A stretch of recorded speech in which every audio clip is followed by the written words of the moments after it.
Absolutely right. Thank you so much Varun Tej garu. And yes, ఇక ఆలస్యం చేయకుండా మెగా మాటల కోసం రెడీయా? Yes, over to megastar. Thank you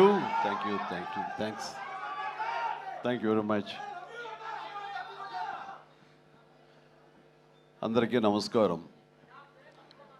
ఒక సినిమా విజయవంతమైతే అది ఎంత మందిలో ఆనందాన్ని నింపుతుందో ఎన్నో సంవత్సరాలుగా చూస్తున్న నాకు అదే మళ్ళీ ఇక్కడ పునరావృతం అయింది. ఈ సంతోషంలో పాలు పంచుకోవడానికి నన్ను ఆహ్వానించి ఇక్కడ రమ్మన్నారు.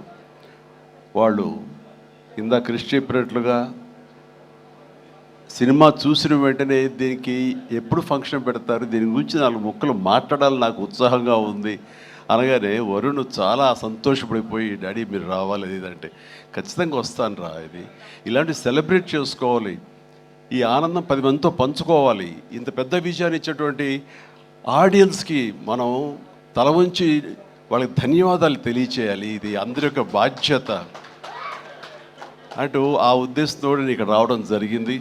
అండ్ చాలా సంతోషంగా ఉంది. అండ్ ఒక సినిమా హిట్ అయితే ఇక్కడ ఉన్నటువంటి అందరూ టెక్నీషియన్స్, పనిచేసిన వాళ్ళు, నటీనటులు, సాంకేతిక నిపుణులు, ప్రతి ఒక్కరు వాళ్ళ ఆనందం ఓవర్వెల్మింగ్ తోటి వాళ్ళు అయ్యి చూపించే రియాక్షన్స్ చూస్తుంటే ఓ ఇది కదా అని. కానీ ఒక సినిమా హిట్ అయ్యింది అంటే అది ఎంతమందిలో, అంటే దాన్ని కొన్నటువంటి వ్యాపారాత్మకంగా చూసి కొనేటటువంటి బయ్యర్లు కానివ్వండి, ఎగ్జిబిటర్స్ కానీ, వాళ్ళల్లో ఒక బ్యాంకులో అకౌంట్లో డబ్బులు నింపుతుంది. అట్లాగే ఇక్కడ పనిచేసే కార్మికులు కానివ్వండి, కళాకారులు కానివ్వండి, ప్రతి ఒక్కరిలోనూ వాళ్ళకి ఒక సంతృప్తి నింపుతుంది. కింద స్థాయి వాళ్ళకైతే కనుక వాళ్ళకి ఆ రోజున ఆ కుటుంబానికి కడుపు నింపుతుంది. ఇక ప్రొడ్యూసర్లు ఎవరైతే నిర్మించారో వాళ్ళకి ఎంత ఎనలేని సంతోషం నింపుతుంది వాళ్ళ గుండెల్లో. ఈ రోజున ప్రతి ఒక్కళ్ళ గుండెల నిండా ఆనందంతో ఈ కొరియన్ కనకరాజు సక్సెస్ని ఎంజాయ్ చేస్తూ ఈరోజు అందరూ వాళ్ళ అభిప్రాయాల సంతోషాలు మీ ముందు వెళ్ళబుచ్చుకున్నారు. ఈ సినిమా ఒక సక్సెస్ అయ్యి ఇంతమందిలో ఇన్ని రకాలుగా ఆనందం నింపుతుంది అంటే కనుక అది ప్రధానమైన కారణం దర్శకుడు, అలాగే కంటెంట్ అందించిన కథకుడు. వీళ్ళు చాలా చాలా ప్రధానం. వాళ్ళ బాధ్యత అంతా ఇంత కాదు. ఒక సినిమా హిట్ అయితే ఇన్ని వందల మందిలో ప్రత్యక్షంగా, కొన్ని వేల మంది పరోక్షంగా వాళ్ళ యొక్క ఆనందానికి కారణం అవుతారు. కాబట్టి వాళ్ళ యొక్క బాధ్యత అంతా ఇంత కాదు. ఈ రోజున మన మేర్లపాక గాంధీ గారు, ఆయన చిన్నవాడైనా సరే గతంలో సినిమాలు 1-2 సినిమాలు నిర్మించారు. ఎన్ని సినిమాలు చేశారు?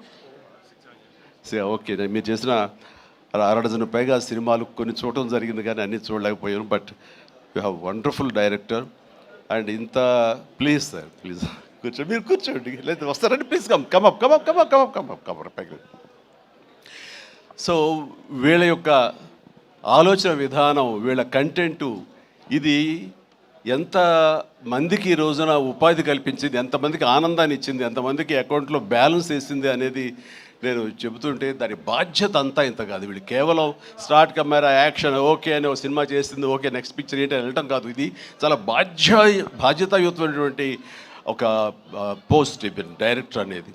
సో ఆ రకంగా పూర్తి స్థాయిలో ఈ సినిమా విజయవంతం అవటం కోసంగా ఎన్ని అడ్డంకులు వచ్చినా సరే, ఎన్ని ఆర్థిక సమస్యలు వచ్చినా సరే, ఎన్ని రకాల వచ్చిన వాటిని అధిగమించి ఒక కాన్ఫిడెన్స్ తోటి, సినిమా మీద నమ్మకంతో సినిమా విజయం ముందుగానే ఊహించి ఈ స్థాయికి తీసుకురావడానికి కారణమైనటువంటి మేర్లపాక గాంధీ గారిని నేను మనస్ఫూర్తిగా అభినందిస్తున్నాను. ఇలాంటి ఈ ఉత్సాహాన్ని, ఈ యొక్క దీన్ని ఫ్యూల్ లాగా చేసుకుని గుండెల నిండా నింపుకొని మరింత ఉత్సాహంగా మీరు ముందుకు వెళ్ళాలని, మరెన్నో హిట్స్ ఇవ్వాలని, పరిశ్రమ ఆ రకంగా మీరు సేవలు అందివ్వాలి. మీరు అంత అభివృద్ధిలోకి వెళుతూ పై స్థాయికి వెళ్ళేందుకు మీరు అన్ని రకాల కృషి చేయాలి. దానికి మీ కమిట్మెంటు, మీ కష్టపడే తత్వం అండ్ ప్రొడ్యూసర్ పట్ల బాధ్యత, మీ మీద ఆధారపడే ఎంతోమంది పట్ల మీ యొక్క రెస్పాన్సిబిలిటీ, ఇవన్నీ కూడా మీరు మైండ్లో పెట్టుకుని మంచి కంటెంట్లతోటి సినిమాలు తీయాలని మనస్ఫూర్తిగా ఈ సందర్భంగా నేను చేస్తున్నాను. ఇక ఈ సినిమా సక్సెస్ చూస్తుంటే, ఈ సినిమాని చూస్తుంటే మాత్రం చాలాసార్లు డైరెక్టర్ ఒక వైవిధ్యమైనటువంటి కథ అనుకుని దాన్ని తెరకెక్కించడంలో ఒక చిన్న ఎక్స్పెరిమెంట్ చేసి అనుకోవచ్చు. అండ్ హారర్ కామెడీ అనేది చాలా వచ్చినాయి, గతంలో కూడా వచ్చినాయి. కానీ దీంట్లో ఒక ఫ్లేవర్, కొరియన్ ఫ్లేవర్ పెట్టడం అనేది వండర్ఫుల్ థాట్ అది. ఇప్పుడు ప్రతి వాళ్ళు కే పాప్ అని, కే డ్రామా అని, మన కొరియన్ సినిమాలని వాటి ఒక దీంట్లో మన ఓటీటీలో వాళ్ళందరూ చూస్తూ కొరియన్ పట్ల ఒక రకమైన మక్కువ పెంచుకున్నారు యూత్.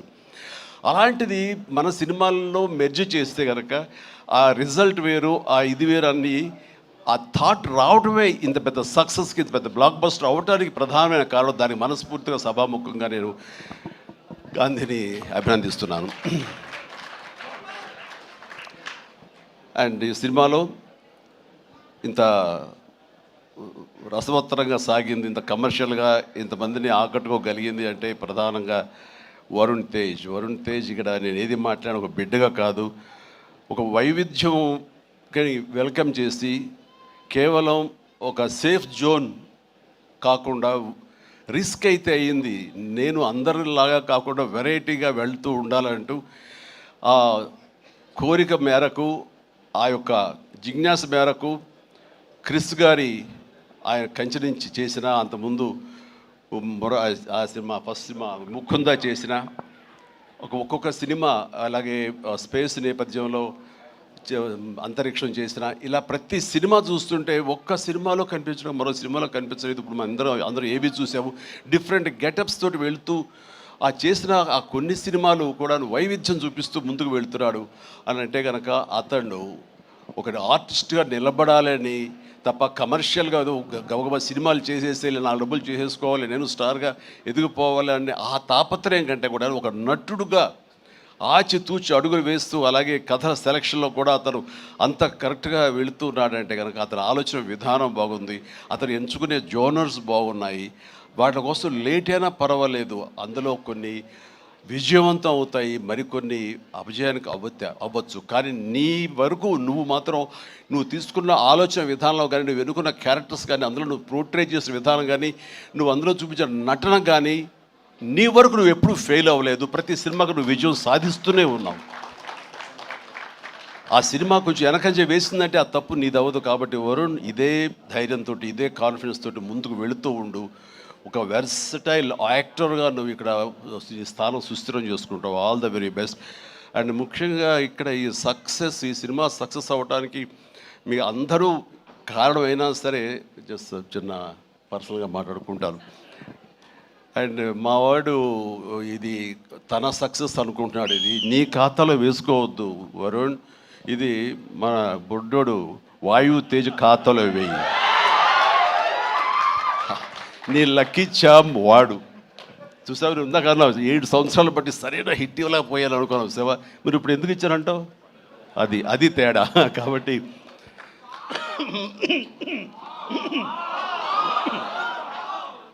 మా లక్కీ చామ్ వాయువు. అండ్ ఇక నెక్స్ట్ మరొక ఈ సినిమా ఇంత పెద్ద హిట్ అవ్వటానికి మరొక స్ట్రాంగ్ రీజన్ సత్య సినిమాలు వరుసగా చూస్తుంటాను. సత్య ఇక్కడ లేడు పాప, అన్ఫార్చునేట్. రావాలని చాలా ఉత్సాహంగా ఉన్నాడని నాకు చెప్పాడు మనవాడు. అండ్ బిజీగా ఉన్నాడు. ఓకే, ఇలాంటి ఈవెంట్స్ రాకపోయినా సరే ఇది ఎలాగైనా చూస్తాడు తను.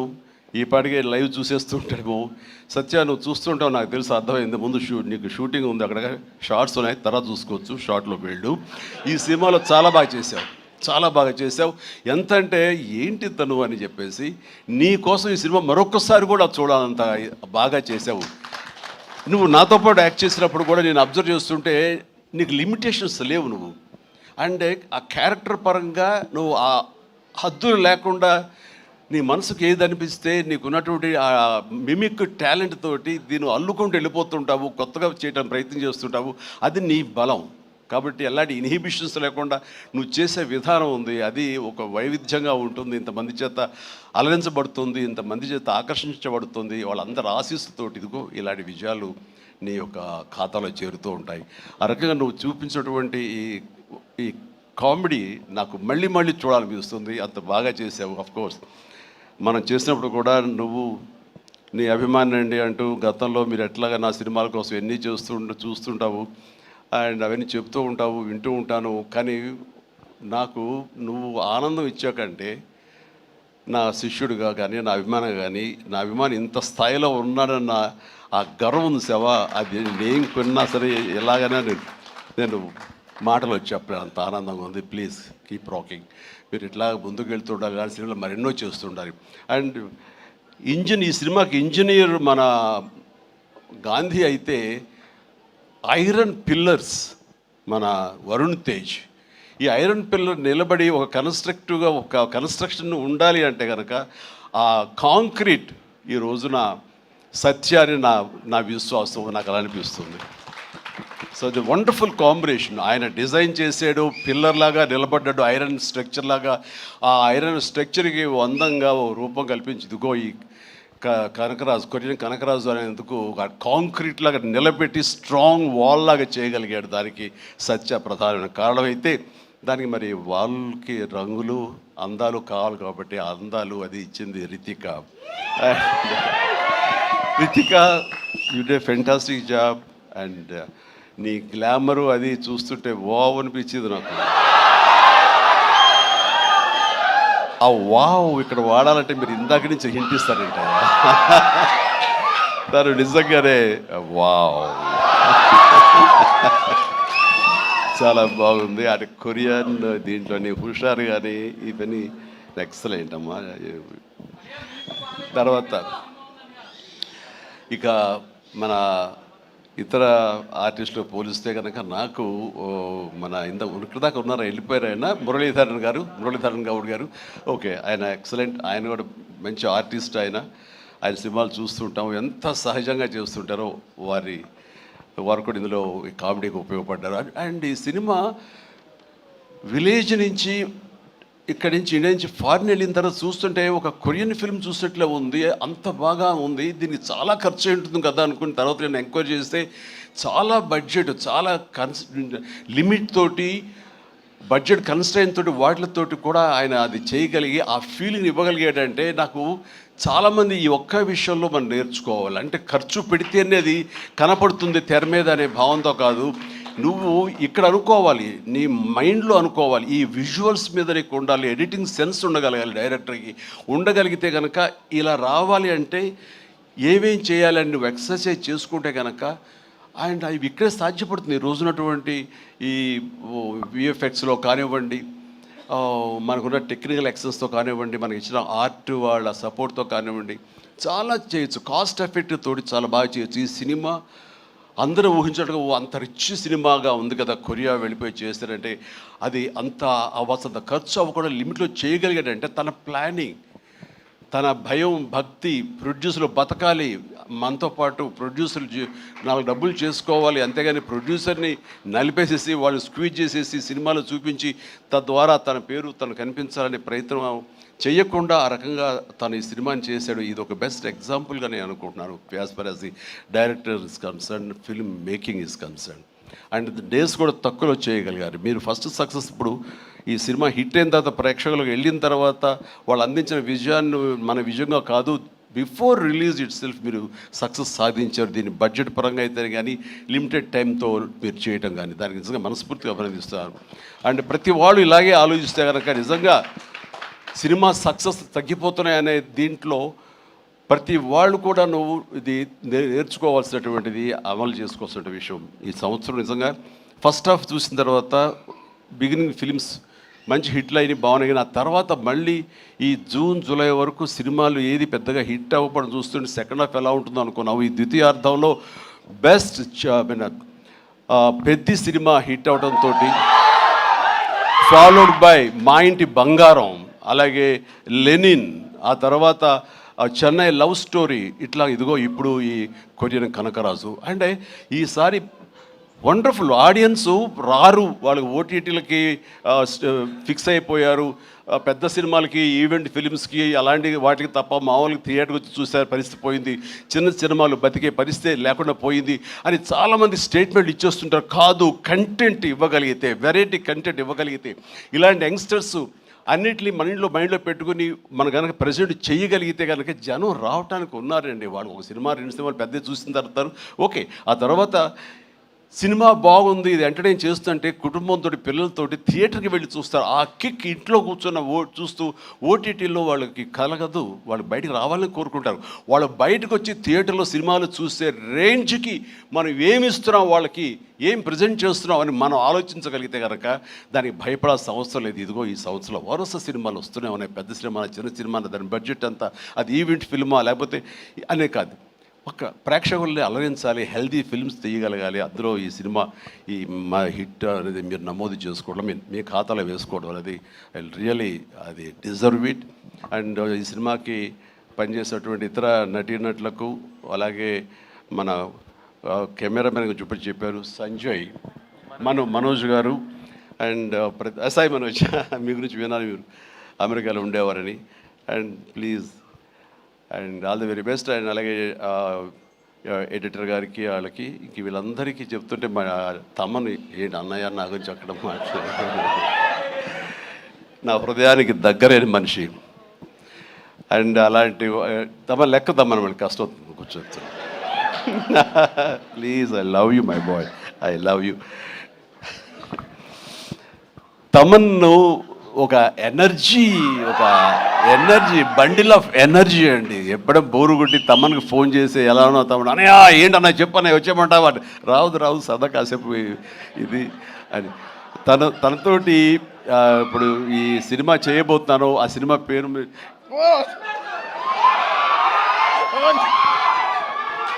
చెప్పలేదు, చాలా హోల్డ్ చేసుకుంటున్నాను. కొంచెం కూడా వద్దంటవా, కొంచెం ఫస్ట్ లెటర్ ఫంక్షన్కి వచ్చే ముందరే బాబీ చెప్పి మరి పంపించాడు, నేను జాగ్రత్త చూసుకోండి. ఓకే, వాళ్ళకి హింట్ ఉన్న పోనీ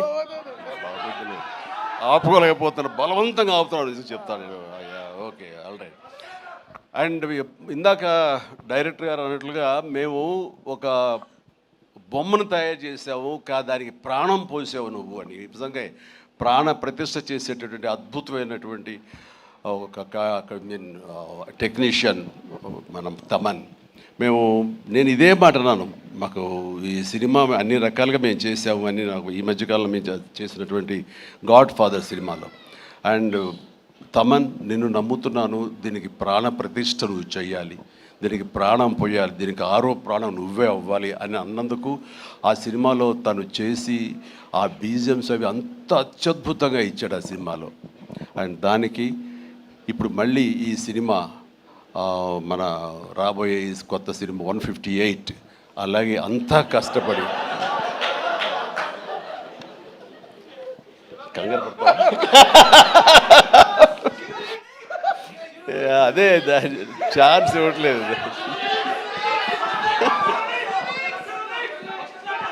దానికి ఇప్పుడు టీజర్ రాబోతుంది నా బర్త్డే సందర్భంగా. దానికి ఇది ఆపలేవు నువ్వు, ఇంకా ఏమి చెప్పకుండా అంటే కష్టం అవుతుంది, ఇంకా చిరాకు తెప్పిస్తాను ఎంత. సో దా టీజర్ అనేది కొల్లి బాబీ చాలా అద్భుతంగా కట్ చేసినాడు. దానికి తను ఇస్తున్న బీజిఎమ్స్ అనేది అదొక లెవెల్లో ఉంటుంది. ఖచ్చితంగా మీరు ఆ రోజున మీరు వెయిట్ చేయండి, ఆ సినిమా ఆ ట్రైలర్ ఎంజాయ్ చేస్తూ, తద్వారా మీరు బాగుంది అంటే అదే మీరు నాకు ఇచ్చే బర్త్డే విషెస్. తమన్ మనస్ఫూర్తిగా ఈ సినిమాలో నీ వర్క్ గురించి ప్రత్యేకంగా చెప్పక్కర్లేదు, అత్యద్భుతంగా చేసావు, ప్రతిదీ బాగుంది. అండ్ కొన్ని ఎలివేషన్స్ నువ్వు ఇచ్చినప్పుడు అంతా ఇంతగా తను ఒక సాదాసీదా ఒక విలేజ్ బాయ్ నుంచి వాడు ట్రాన్స్ఫార్మ్ అయ్యి ఒక కొరియన్ వాడు ఆవహించిన తర్వాత తన స్వాగ్, తన బడి తీసుకోవడం, తన సిగార్ కాల్చడం, ఇవన్నీ చూస్తున్నప్పుడు వెనకాల నువ్వు కనపడుతున్నావు సైమల్టేనియస్గా. అండ్ అత్యద్భుతం, ఇద్దరు పోటాపోటీ పడి మీరు కనిపించిన తీరు, ఆ సీన్ను అత్యద్భుతంగా మేము ఎంజాయ్ చేస్తుంది మాత్రం hats off and really I appreciate. ఇక ఎవరి గురించి మర్చిపోయింది క్షమించండి. ప్రతి ఒక్కరికి నా హృదయపూర్వక అభినందనలు. మీరందరూ ఎక్సలెంట్గా చేశారు. కాసర్ల గారు, అలాగే బాయ్ మీరు కూడా. అండ్ అఫ్కోర్స్ మీ గురించి ఇప్పుడే నా యూసఫ్ గారండి, దావూద్ గారు, అండ్ మీరు కూడా వెనక స్క్రీన్ ప్లేలో మీ యొక్క పాత్ర ఉందని విన్నారు. అట్లాగే ఎవరు ఇందాక నుంచి హాసిని, తర్వాత ఐశ్వర్య అంటారు. మీరు ఎవరో తెలియదమ్మా, కానీ ఇది అందరూ మీ గురించి మాట్లాడుతున్నారు. మీ ప్రత్యేకత ఏంటో నేను కాస్ట్యూమ్స్ డిజైనర్. ఓ సారీ, ఓకే, మా ప్రొడ్యూసర్ వైఫ్. ఓకే, సో మీకు కూడా నాకు కంగ్రాచులేషన్స్. అండ్ ఈ రోజున క్రేష్, మీరు ముందు నుంచి కూడా మీరు రాజీవ్ రెడ్డి గారి కాంబినేషన్లో మీరు సంస్థ పెట్టడం ఏంటి, దాంట్లో మీరు సినిమాలు తీయటం, మీకు నచ్చింది సినిమా ఎంత పెద్ద హిట్ అయింది ఏంటి అంత కాదు, సినిమాలు చేస్తూ ఉండాలి, మా ప్యాషన్ ఏంటో మీకు తెలుస్తుంది. బట్ ఈ నేపథ్యంలో మీరు అట్లా ధైర్యంతో మీరు ముందుకు అలా వెళుతూ ఉన్న ఈ ప్రయత్నంలో హిట్ అనేది ఇన్విటబుల్, అది ఈ రోజున ప్రూవ్ అయింది. అండ్ నిర్మాతగా రాజీవ్ రెడ్డి గారికి అండ్ ఆయన ఫ్రెండు కో ప్రొడ్యూసర్గా నీకు, అలాగే మరొక ప్రొడ్యూసర్స్గా ఉన్నటువంటి మా కుర్రవాళ్ళు Vicky and UV creations, Vamshi, వీళ్ళందరికీ హృదయపూర్వక అభినందనలు. ఈ సినిమా హిట్ అవ్వడం అనేది ఇంతమందిలో ఆనందం కలిగిస్తున్నందుకు ఈ కారణమైనటువంటి ప్రతి ఒక్కరికి, చిన్న పెద్ద అందరికీ నా హృదయపూర్వక నా సంతోషాన్ని తెలియజేస్తూ నా అభినందనలు తెలియజేస్తాను. ముఖ్యంగా ఇలాంటి సినిమాలు ఆదరించినందుకు మీ ప్రోత్సాహానికి, ఆడియన్స్కి మనస్ఫూర్తిగా thank you so much. I love you all. Thank you sir, thank you very much sir. వేదిక పైన ఉండవలసిందిగా రిక్వెస్ట్ చేస్తూ టీం అందరినీ ఒకసారి